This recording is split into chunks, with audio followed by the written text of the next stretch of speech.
So good morning, guys. We're out here at Brian's house today, and about a few weeks ago I went to a wholesale near our house here in Wilkes and bought this bow. It says Cabela's Optimus on it, but I believe it's made by Bear. It's just got Cabela's name on it.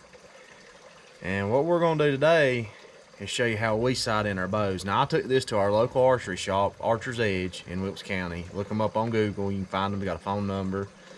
It's Eddie Dancy. He does pretty good, but I had him look it over. When I got it, the string was off and the cables were off. Somebody had dry fired it in Cabela's, but after he looked it over, he said the bow never left the floor. So we went and got us a stabilizer while we were there. Had him to make us a few arrows, and we're going to show y'all how we sight these things in. Now, we shot this thing a little bit last night, and we noticed, if you can see the sight here, how this piece right here bows up. Well, last night it was flipped, where the bow was down, and it was shooting so high. I had topped the side out, and I couldn't get anywhere close. But anyhow, we shot it a little bit last night just to see what it's going to do. Now, we're nowhere near sighted in. I mean, it's hitting the target. So at least today we're not running around hunting arrows. But we got a preset mark out here at 20. So we're going to go ahead and send this first arrow and see where we hit.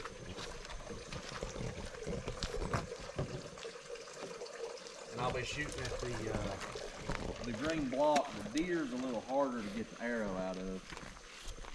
So I'm just going to shoot for the center of the green block.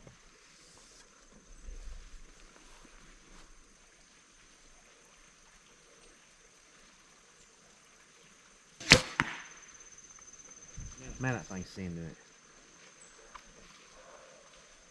Looks like we hit about dead on, but about 4 inches to the left. So now when you're sighting in a bow, as opposed to a gun, you know, if you're shooting a gun, you shoot over here, you move it to the right. Well, this way you chase the arrow. So we're about 4.5 inches or so to the left. Just here. And on this one, for up and down, you loosen the screw inside of there. For left and right, now it's on the bottom. And we need to go to the left, so we're going to loosen this up just a little.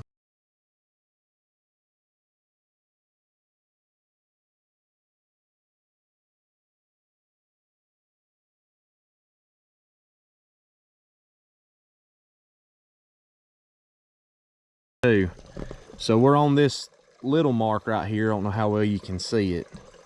So we're just gonna, I gotta loosen it up some more.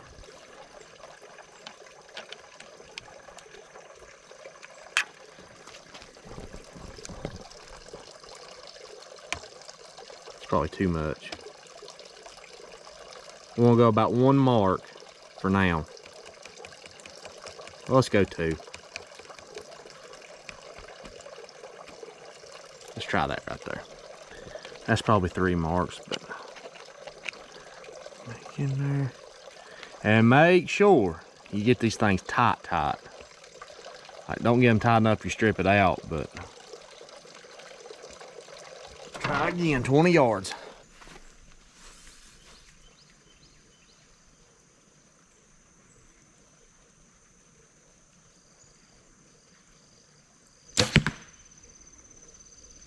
Just a shade to the right, I believe.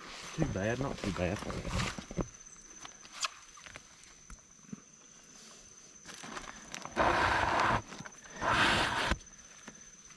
So I'll move it back to the left a little.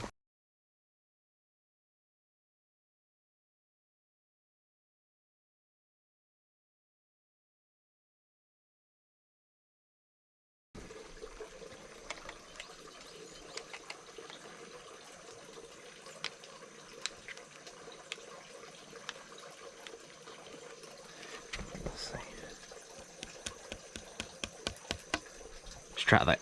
That should be a little closer. And since it was high, instead of moving the sight, the whole sight, we can move the pins. Most time I shoot a single pin, but this year, this is a ready to hunt setup. You can buy it at Cabela's for like $400, I think. But I'm hunting with the bow just as it came, except for this. I bought this separate.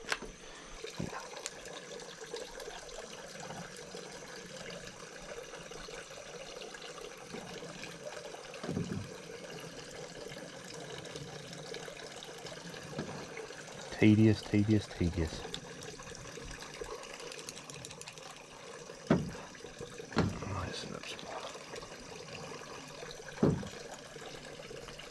Once again, you're chasing the arrow. Yes. So it's shooting high. We're going up to bring the arrow down. If I can get it loose enough. There we go. That moved it up some right there. It's going to be angled, but once it tightens back down, it should be right. Very close. Once again, we're shooting right. We moved to the right just a fuzz. We're shooting high. We moved the pin up just a fuzz. Get right here at our little green patch. That's how we keep up 20.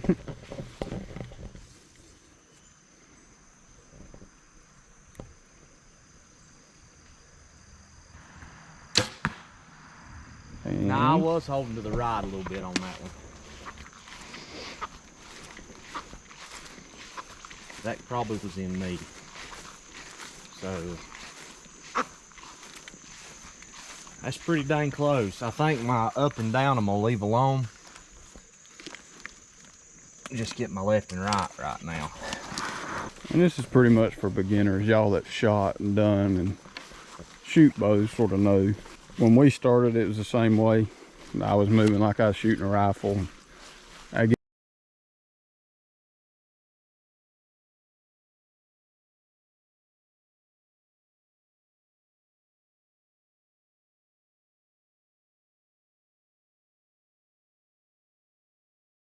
Chris is getting ready to show you when he pulls back, not having a speed cam and it moving that fast. Watch how easy it is to hold. There's no weight there. It's complete let off. Like, I can hold this for a while just like this. The other bow that I shoot, I have an Obsession Turmoil. It's a speed bow and it is very hard to hold back. Again, that was me. I'm trying to hold it too long. And it's the first time I've shot this year, and deer season's like literally a month out. So this is... Now a little note for y'all that's trying to get started in the bow shooting. Form. He'll show you how he's holding a bow here in a minute. Yes. You pinch your shoulder blades to get the right form. And he's shooting a Carter thumb release today. Most time I use the Blackout 3 or 4 finger from Bass Pro. I mean, this is Brian's release. I've never shot it before, but I'm telling you, I like it. And once again, we started out with wrist straps. I actually still hunt with a wrist strap. Hunt with that one some. I always switch back and forth. And something too, well, if I don't throw the release down. A D-loop, when I first started, I had these little stoppers, and I'd hook my release to the string. But I went to a D-loop, then I went to a thumb. But something it's personal preference. Some people don't even use them, a kisser button. I like using a kisser button because it gets me to the same point every time, and a peep sight.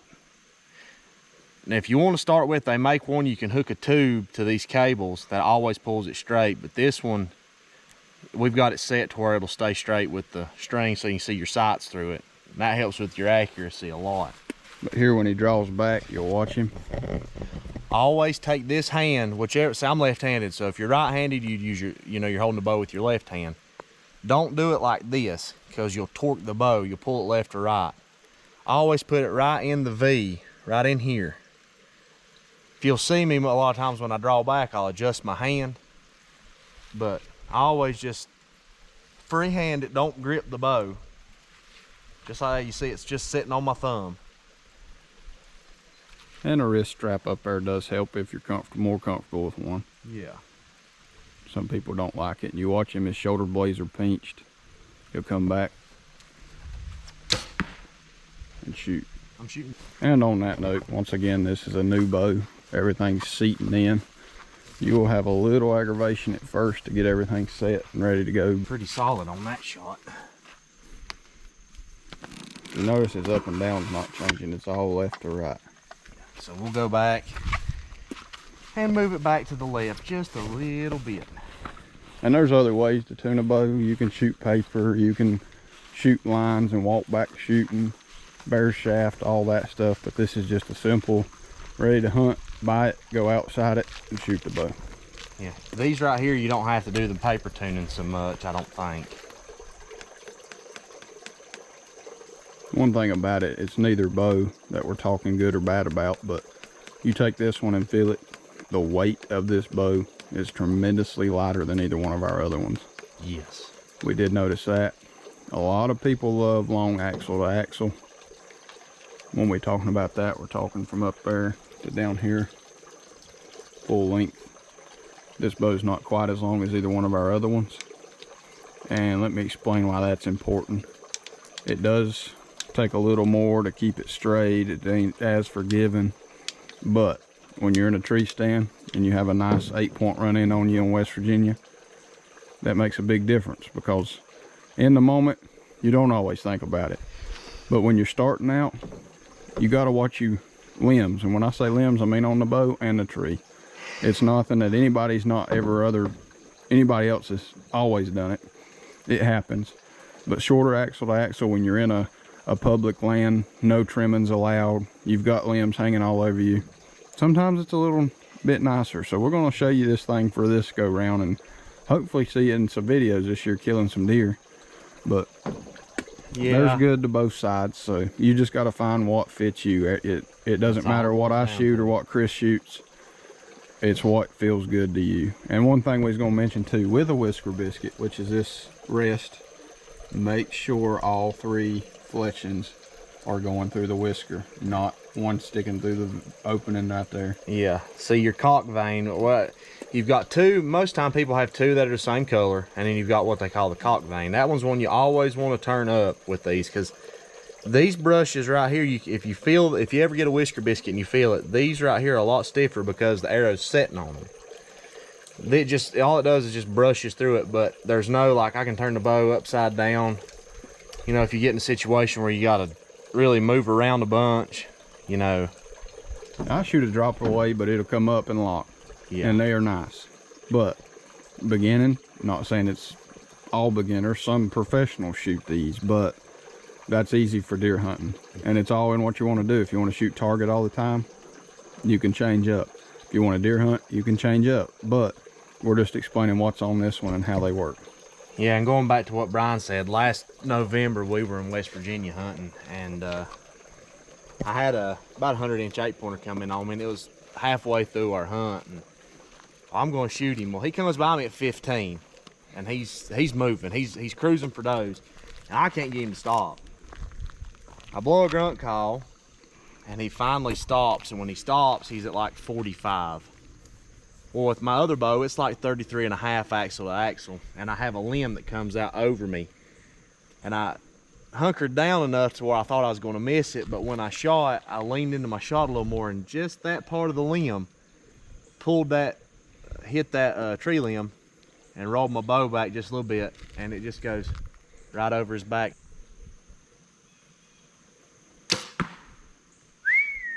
That's what we're looking. That was what, 5, 6, 10 shots at the most.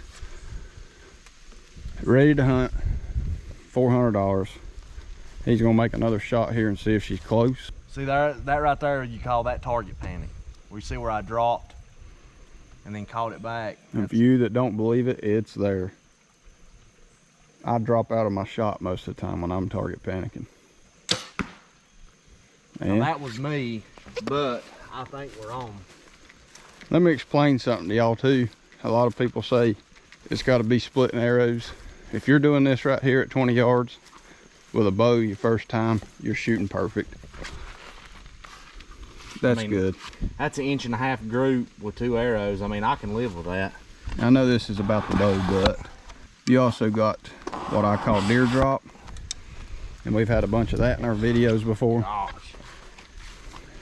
You don't have to be dead on if you're hunting. Sometimes I set mine just a hair low, just because a deer is going to drop 90% of the time. If he thinks something is wrong, they're going to belly down to the ground as soon as they hear that bow. And another thing too, if you're 20-25 foot up in a tree, you're going to shoot high out of that tree, because you can put a target 20 yards out from you from up in a tree elevated and shoot, and you might shoot that high at 20 yards and you're thinking, well, my bow's off.